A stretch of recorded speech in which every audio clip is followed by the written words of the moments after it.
এ বদনা এ ক বাংলা বই আর বিজ্ঞান বইয়ের মধ্যে পার্থক্য কি?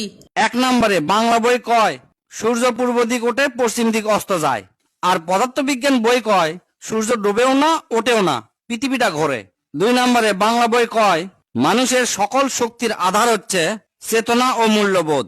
এদিকে জীববিজ্ঞান বই কয় মানুষের সকল শক্তির আধার হচ্ছে মাইটোকন্ড্রিয়া। 3 নম্বরে বাংলা বই কয় তোমার খ্যাতি পৃথিবীর প্রতিটি কোণায় কোণায় পৌঁছে যাক। এদিকে পদার্থবিজ্ঞান কয় পৃথিবী কমলা লেবুর মতো গোল, আর কোনো কোণা নেই।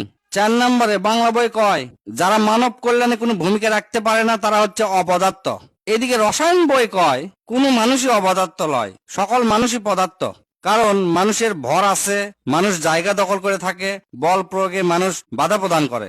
লাস্ট 5 নম্বর হচ্ছে বাংলা বই কয় মানুষকে হৃদয় থেকে ভালোবাসো, কিন্তু এদিকে জীববিজ্ঞান বই কয় ভালোবাসায় হৃৎপিণ্ডের কোনো ভূমিকা নাই।